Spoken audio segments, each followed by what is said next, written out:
हरे कृष्णा, राधे राधे। हम सब श्री कृष्ण चरितामृत श्रवण कर रहे हैं। आज का प्रसंग है परम धाम गमन की भूमिका। उत्तर श्री कृष्ण चरितामृत 84। भयभीत उठे थे कृष्ण पुत्र। इनके लिए तो ये मात्र एक विनोद था, किंतु पूरे वंश के ही समाप्त हो जाने का श्राप इन ऋषियों द्वारा मिलेगा, ये इन्होंने सोचा भी नहीं था। भयभीत सांब ने अपनी साड़ी निकाल दी और उदर में बंधा वस्त्र जैसे ही खोला, दम्भ करके एक लौह पिंड नीचे गिरा था। कांटे थे उसमें नोकीले। इसका अब क्या करें?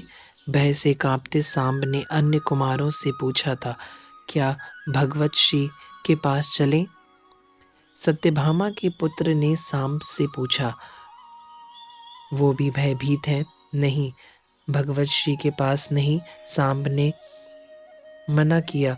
वह हमें समझाते थे, ऋषियों का आदर करो, वो यह सब जानेंगे तो पता नहीं क्या होगा।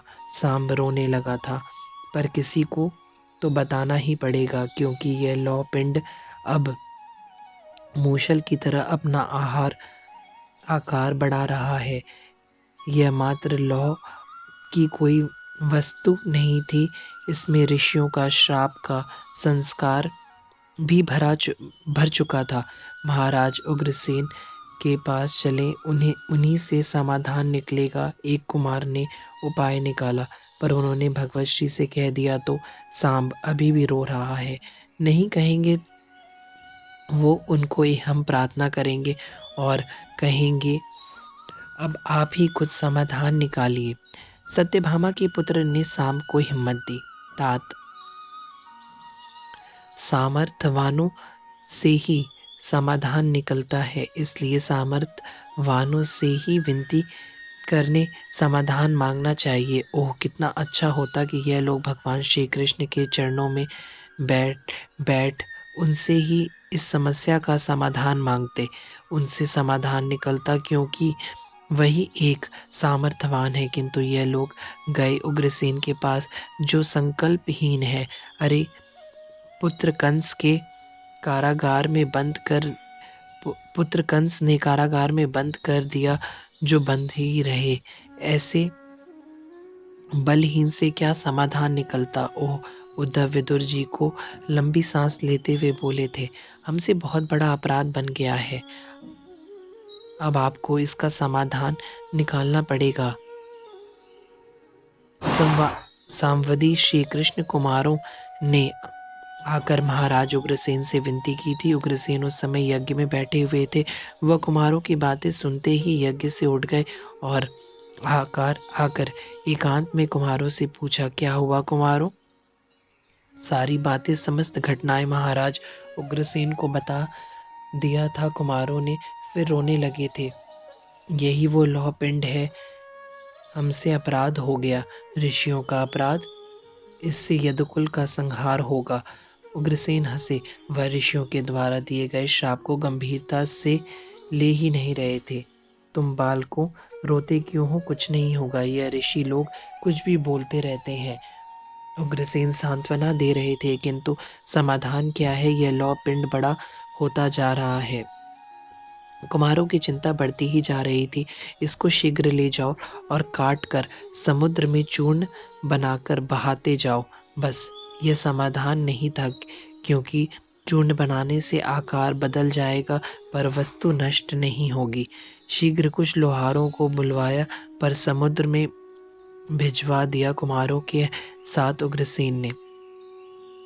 आप भगवत श्री से कुछ नहीं कहेंगे, यह कहते हुए सांब चल पड़े थे अपने भाइयों के साथ। चिंता मत करो, कुछ नहीं होगा, मैं नहीं कहूँगा वासुदेव से। उग्रसेन ने यह कहकर कुछ निश्चिंतता प्रदान की थी कुमारों को। चले गए समुद्र के किनारे यह लोग, और वहां जाकर पहले तो लौ के उस मूषल बन चुके पिंड को काटने लगे।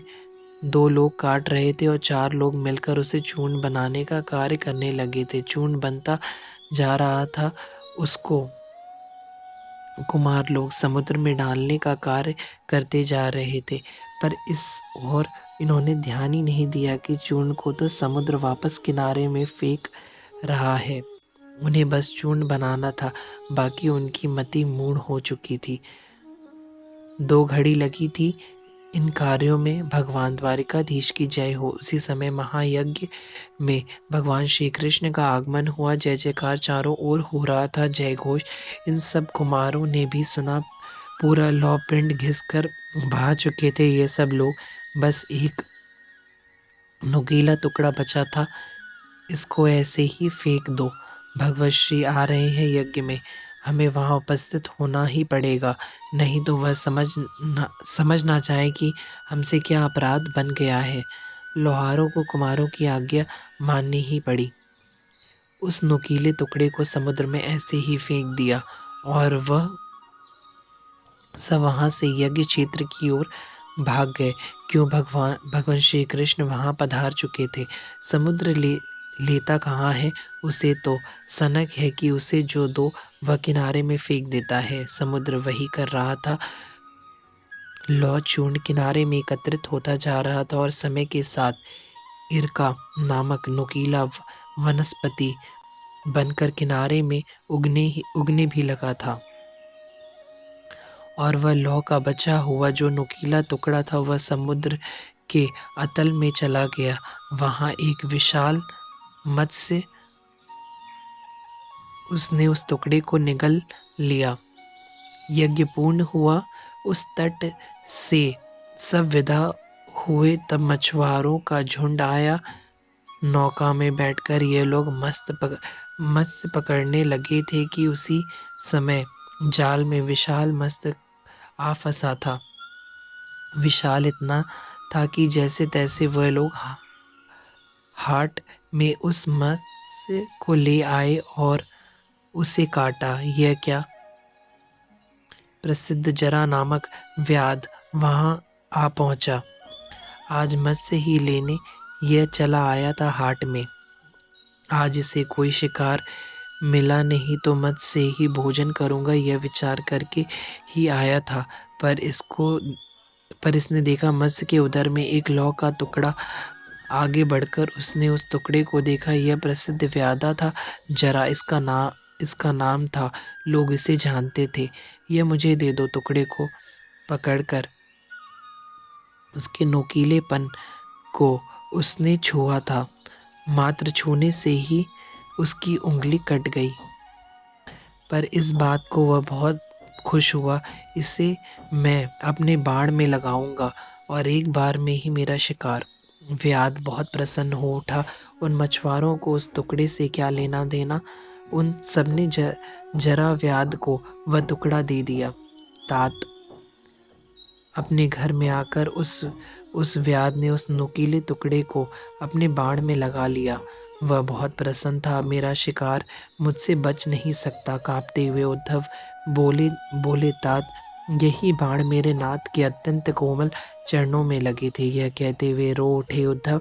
कुछ देर तक वह बोल नहीं पाए। फिर अवरुद्ध कंठ से उद्धव ने कहा, तात, अपने परम धाम गमन की भूमिका मेरे भगवान ने बना ली थी।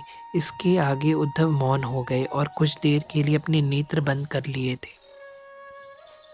हरे कृष्णा, राधे राधे।